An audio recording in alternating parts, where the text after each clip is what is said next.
Henry VII became king in the 22nd of August 1485, having defeated Richard III at the Battle of Bosworth.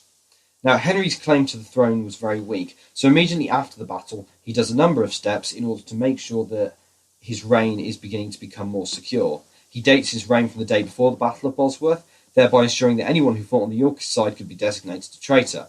He awards many of his key followers, he arranges for Elizabeth of York to be detained, and also he starts making appointments in the council and the household. He also arranges his coronation for the 30th of October before his meeting of Parliament. This is important because it shows that he is calling Parliament because of his hereditary right as king to call Parliament, as opposed to Parliament really wanting him to, rather than Parliament imploring him to do it. The Acts of Attainder against Yorkists, which means that Henry can go and claim all their land because they have rebelled against the monarch. Parliament also grant Henry tonnage and poundage, which was a way of which he could gather taxation from imports and exports. He also passes the Acts of Resumption, which give him the right to all of the land that Henry VI had before the War of the Roses, and he also recalls the Titius Regius. The Titius Regius is a document that invalidated Elizabeth of York marriage to Edward IV, used by Richard in order to make her not seem a legitimate Yorkist heir. Henry recalls this document, and therefore Elizabeth of York is still seen as a legitimate heir. Come 1489, in fact, Henry will also have Prince Arthur being born. Now, Arthur's important because it gives him a successor and makes his reign more secure. Henry's reign was very insecure, particularly due to Margaret of Burgundy, who was Richard III's sister, and she starts paying people to overthrow Henry. The first uprising against Henry is Viscount Lovel and Stafford. Lovel and Stafford try to cause rebellion in the north of England. To cut a long story short, it fails. Henry actually goes into church and takes Stafford out of sanctuary and ends up paying the Pope a whole lot of money to make sure that from now on that sanctuary is not a permissible way of going if you've committed treason. Sanctuary does not apply to you. The first big pretender is Lambert Simnel, who pretends to be the Earl of Warwick. And after Henry exhibits the Earl of Warwick to everybody, Simnel and John de la Pole, the Earl of Lincoln, they then they move to the Netherlands to go and see Margaret of Burgundy. They persuade Margaret of Burgundy to pay for a force of mercenaries to invade England. Now, Henry, meanwhile, knows all this, so he decides to try and put some things into play in order to stop their attack against him. He puts the untrustworthy Earl of Northumberland back in the north of England. This is because the Earl of Northumberland is one of Richard's key supporters, and he hopes to neutralise that power base effectively. However, the rebels come from the other side of England, and Henry and Lambert end up meeting at the battle on Stoke Field, hence the Battle of Stoke Field. Thanks to decisive battle tactics by the Earl of Oxford and the fact that Henry's army is much better, the Earl of Lincoln is killed and Lambert Simnel loses and is resigned to working for the rest of his life as a spitboy. Henry is actually fairly merciful to many people because he uses bonds of good behaviour. He gives these bonds which effectively say that people owe him a certain amount of money, but he's more than happy for himself to have the money, and should they break that bond, they've got to pay him the money, which is actually a really good idea because it means that people will not go against him because otherwise they'll face financial ruin. Now, the second big protest, or the big pretender, and this one is a real pain, is Perkin Warbeck, or some of you know him as Perky Warbeck. Perkin Warbeck is a cloth trader from Tournai in Flanders, and he was irritating because he pretends to be a number of people, including Richard, Duke of York. And he first comes about in 1491 and then flees to the court of Charles VIII in France. However, due to the Treaty of Étaples, which I'll go on to later, he has to flee to the court of Margaret of Burgundy, where he's portrayed as a potential Yorkist prince. Now, Perkin Warbeck tries to land in England in 1495. However, due to the work of Henry's royal agent, Sir Robert Clifford, Clifford actually infiltrates Warbeck's retinue and tells the king that this is happening, so Warbeck's landing is stopped. Now, it could have gone sideways very, very quickly because actually William Stanley, who is one of Henry's close advisors, was in charge, was receiving money from Perkin Warbeck. And this is what makes Henry actually very paranoid. Now, Warbeck flees to Scotland and gets the support of James IV of Scotland. However, eventually, due to numerous peace treaties and the fact that Henry and James later seek peace in 1497, they give Perkin Warbeck up. Perkin Warbeck then tries to exploit the Cornish rebellion, the second wave of it. It fails, he gets captured, he tries to escape, and then gets murdered. Well, not murdered, killed. The other problems that Henry faces in later reign are Edmund de la Pole, the Earl of Suffolk, and Richard de la Pole. Now, the Earl of Suffolk is quite important because Henry makes a lot of deals with a lot of different people in order to try and get the Earl of Suffolk back, because in his later reign, after Arthur died, Henry is very paranoid over what could happen. Now, Henry's government is something that's quite interesting. He introduces something called the Star Chamber, and indeed more the Privy Chamber. Now, the council was there to advise the king and administer the realm and make legal judgments. There's basically three types of council. There's members of nobility, like Lord Daubney, churchmen, who are usually chosen because they're excellent administrators, and gentry or lawyers who were skilled administrators like Bray and Dudley. Now, there was a permanent body in Henry's council, but there was no established rules and procedures, which is quite important. The importance of the council was basically dependent on the key members and also the council learned. Now, the council learned was basically a way in which people helped Henry exercise his prerogative rights. And his prerogative rights are the rights that he had as a monarch that he didn't need to go to Parliament for. So the system of bonds and recognises work, that's basically all down to the council learned, and it's a way of basically keeping people in Henry's favour. This was later organised by Empson and Dudley. Empson and Dudley are quite important because they took a lot of money from different people, and after the death of Henry VII, Henry VIII executes them for cheap popularity because they were very, very, very, very, very unpopular. Then we move on to different things like the courts. The politically important part of the system was the chamber in the courts, presided over by the Lord Chamberlain. Well, the Lord Chamberlain was actually William Stanley, but after the revelation that he's working for Perkin Warbeck, Henry actually suffers quite a lot because he doesn't trust anybody, and therefore he makes the Privy Chamber, which is where he's only with his most intimate servants. Now, this is important because although he's protected with his inmost servants, anybody who's fallen out of the king's favour cannot really get back into the king's favour. Now, Henry also uses Parliament very effectively. He takes 5 parliaments in the first 10 years of his reign. This is mainly because he's trying to either pass laws, grant taxation to the crown, or get Parliament to agree to more taxes, and also to show his prerogative rights that he can do this. Parliament give him loads of different taxes like tonnage and poundage, extraordinary revenue, extraordinary revenue, 15ths and 10ths, and then he also gets money from other sources we'll go into later. JPs were around at the time. This was ways in which law was conducted at a local level. Now, Henry VII gains money through a number of different ways. There's crown lands, which are basically the lands that Henry owns as monarch. Now, at the beginning of his reign, it's worth about 12,000 a year from lands. This is because it was going through the inefficient court of the Exchequer, and basically Henry showed that he's very inexperienced in financial matters. However, he decides to get rid of the court of the Exchequer and put all the lands through the royal household, and due to effective treasurers like Thomas Lovell and John Heron, the income from his lands increased quite significantly to about 42,000 a year by the end of his reign. Also, Henry can do things like feudal dues, which is where he can charge people for knightings and marriages and that kind of thing, which is why lots of people kind of hate him, because he basically nicks money from everything. Other sources of revenue, as I've mentioned earlier, tonnage and poundage. Pensions from other powers will come onto the Treaty of Tarps, where the French agree to pay Henry £5,000 a year. Profits of justice, fines and bonds and that kind of thing. Extraordinary revenue, which is basically one-off taxation. However, it does cause rebellions, as shown with the Yorkshire Rebellion in 1489, the Cornish Rebellion in 1497. Also, sometimes religious places offering money, like in 1489, the Convocation of Canterbury giving 25,000 to help in his war against France. Now, the big thing about Henry VII is many people, certainly Francis Bacon, portray him as very, very, very, very, very, very, very, very rich. And quite frankly, he wasn't as rich as the 1.8 million that Bacon suggests he was. Christine Carpenter, a historian, is very, very sceptical of how much Henry actually makes. However, she does admit that the growth in income from his lands is very impressive. Now, England's relations with foreign powers over Henry's reign is actually weird and very weird and wacky.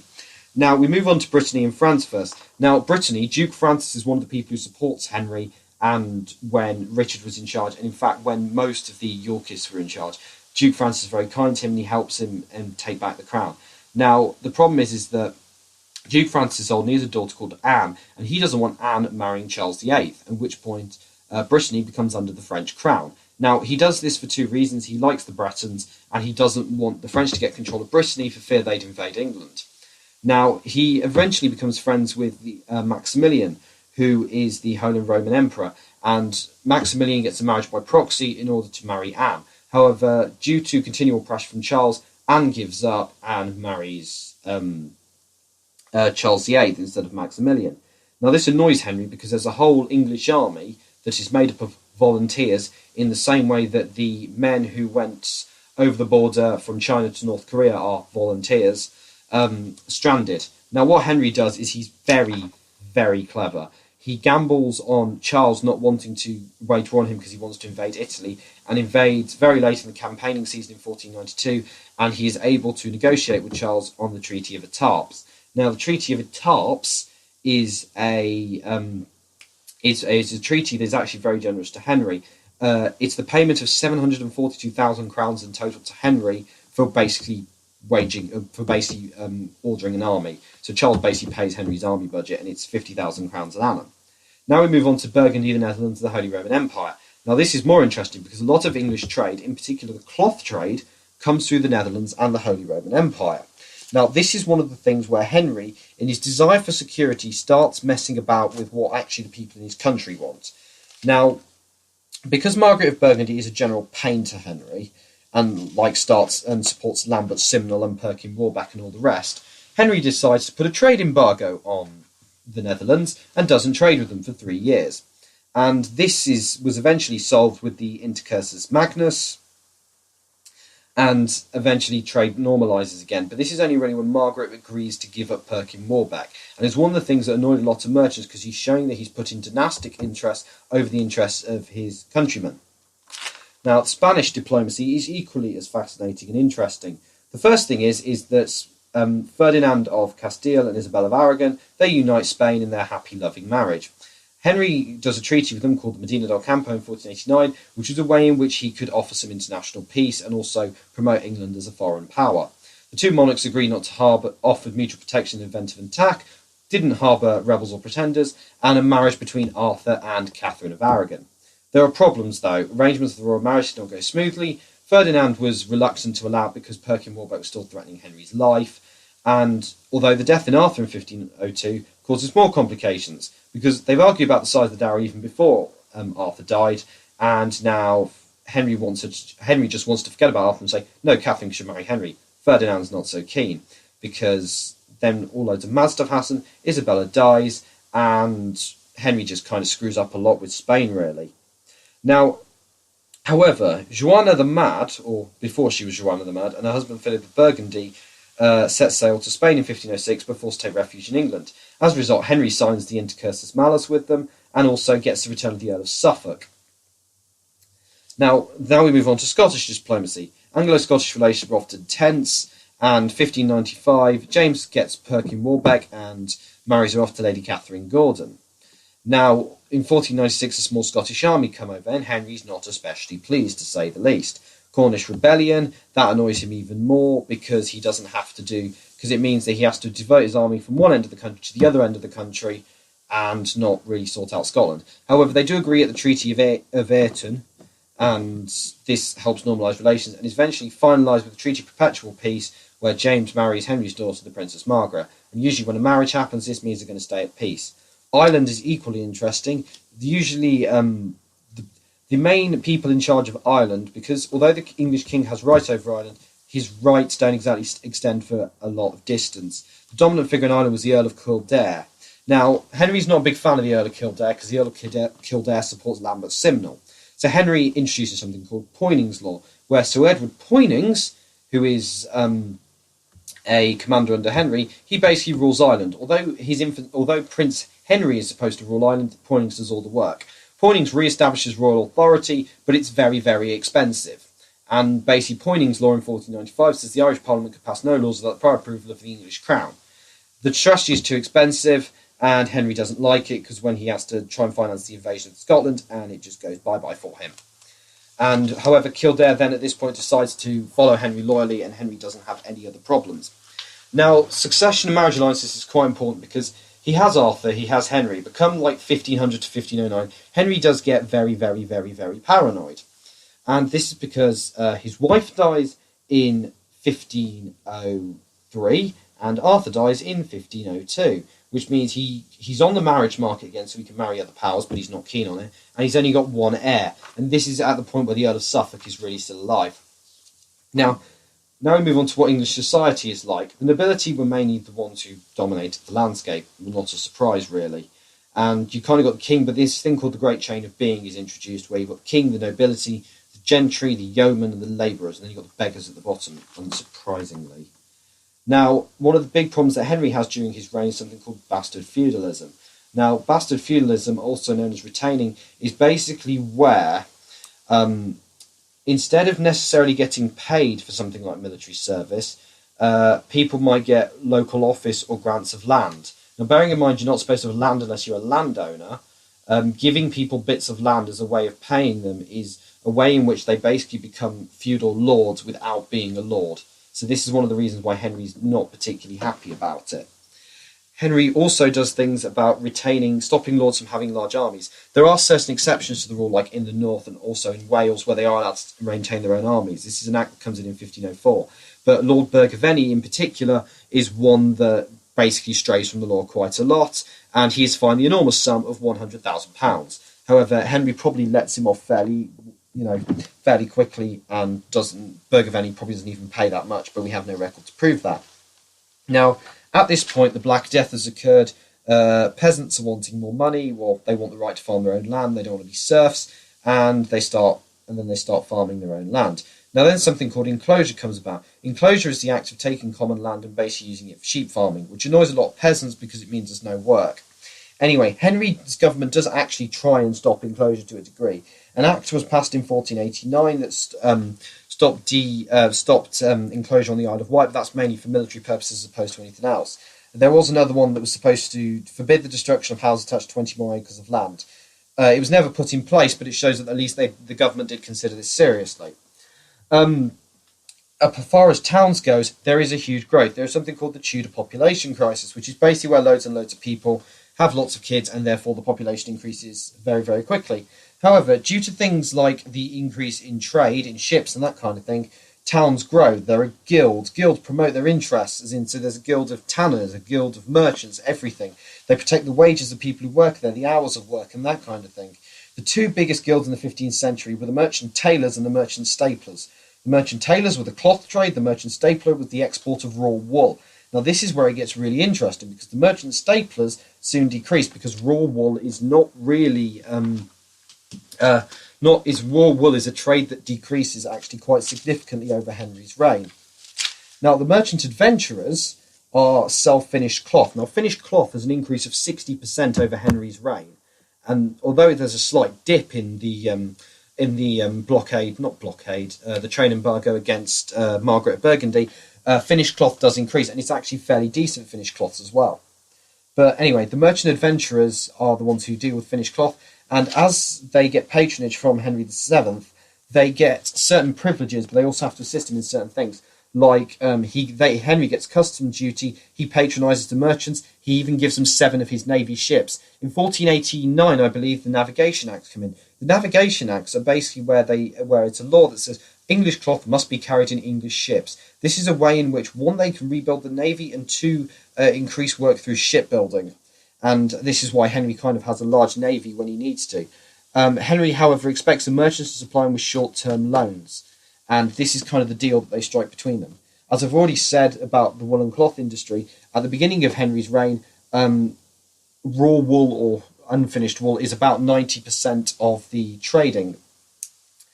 But however, the export of raw wool halves over his reign, and finished cloth increases 60%, which is the important bit. There are certain other things like tin, but apart from that, it's not really huge. The other big thing is the change to coinage. Henry does a lot of things where the phrase stamping the authority comes from. He stamps his authority all over England through putting his head on coins and putting his head on different things like arches and stuff to make sure people knows who he is. Now, the other thing that Henry has to deal with a lot is social discontent and rebellions. I mean, who doesn't love rebellions if you're a Tudor king? Now, first rebellion is in 1489. This was sparked by the granting of extraordinary revenue to pay for the army to be sent to Brittany to help Anne. The rebels rebel, they kill the Earl of Northumberland. That's quite an important bit. But the Earl of Suffolk. Now, the other big rebellion that happens is the Cornish Rebellion in 1497. This was sparked off by the demand for extraordinary revenue again, but for the war against Scotland in 1497. Now, while the Cornish rebels didn't murder the Earl of Northumberland, didn't murder a high-profile figure like the Earl of Northumberland, the rebellion was much, much more significant to Henry.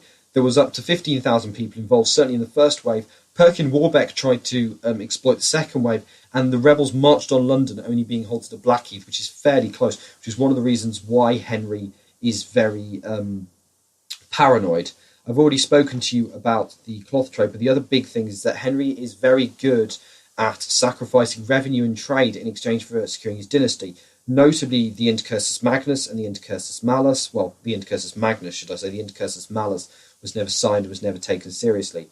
The thing is that the merchant adventurers were really in competition with merchants of the Hanseatic League, and the Hanseatic League had their privileges returned in 1504 by Henry VII in order to get the Earl of Suffolk back. And Henry really kind of took things all out of proportion, as Jack Landers says. He says Henry had sacrificed English commercial interests out of all proportion to the feeble threat posed by the De la Poles. The other big thing that happens in Henry's reign is exploration begins to take off. This is at the point where people start exploring new lands and everything. The only big one is John Cabot. Now, John Cabot was looking for fishing grounds that were basically out of the way of the Hanseatic League that they couldn't find. He gets to Newfoundland in Canada, turns back, and then probably dies on the journey next time. That should be a summary of everything that happens in Henry VII's reign. I hope you have found this useful.